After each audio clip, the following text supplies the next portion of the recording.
Sushmita. I am a clinically trained speech-language pathologist at Aster Bluejay's Child Development Center. In this video, I will be talking about speech and language disorders in children.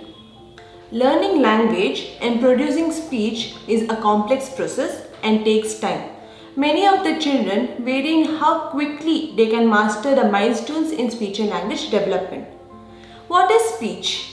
Speech is a production of individual sounds that are put together to form words. So for example, if I consider three sounds such as b, and t and put all these sounds together, it forms a word bat.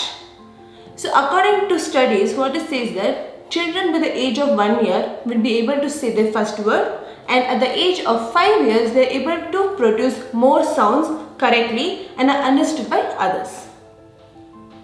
What is language?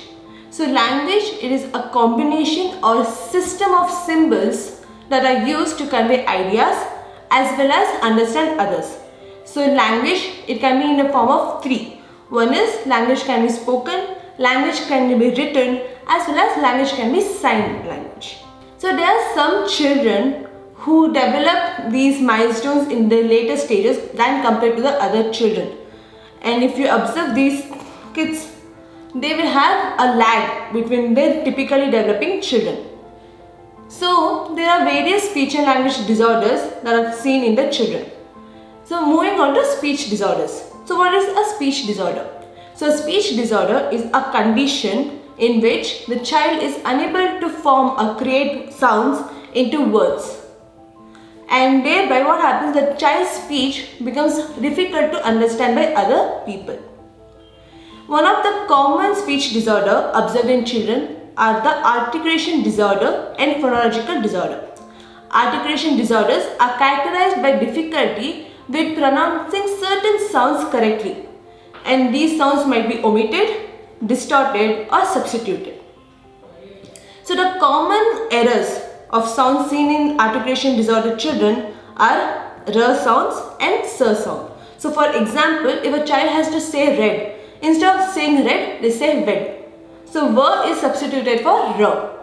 Phonological disorder. So phonological disorders, it focuses on a predictable rule-based errors such as fronting, backing, final consonant deletion. For example, if a child has to say cat, instead of saying the cat, the child omits the or deletes the final consonant, that is t, and says ka. So this is a phonological error. Moving on to childhood apraxia of speech. This is another speech disorder that is commonly observed in children.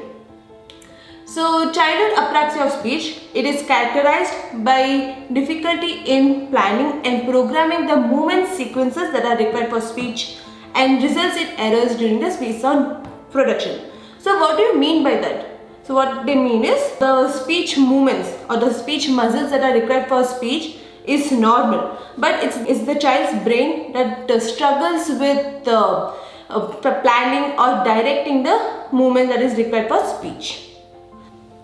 Another type of speech disorder is the fluency disorders. So for that, first we have to know what is fluency. So fluency, it is a natural flow or forward movement of speech. So any disruption during the flow of speech in a child will cause fluency disorder. Stuttering, it is one of the most common fluency disorders that are observed in children. What is stuttering? It occurs when there is an abnormal repetition, number of repetitions, prolongations, blocks and hesitations. So here what happens when the child has to say a certain sound and is unable to say it, then he shows some tension. So tension will be visible in the face, in the neck region or in the shoulders as well as in the fist. So these are the types of speech disorders that are observed in children. Now moving on to language disorders. So what do you mean by language disorders? So language disorder, it is characterized by persistent difficulties in acquisition as well as use of language. So there are two major types of language disorders. One is the receptive language disorder and other is the expressive language disorder. So receptive language disorders include where child has difficulty to understand the speech. So for example, he has difficulty following directions or he has difficulty answering questions like that. Whereas in expressive language disorder, what happens? Here, the child finds difficulty to find the right words to express themselves. So for example, he may have difficulty in stringing words into sentences or asking questions or start and continue the conversation. So in our Aster Little Bluejay's Child Developmental Center, we have a team of professionals. So team of professionals include occupational therapists, physiotherapists, psychologists and speech language therapists. So if you have observed in your child any of these symptoms that I have told you, please do come to us and we will gladly be happy to help you. Thank you.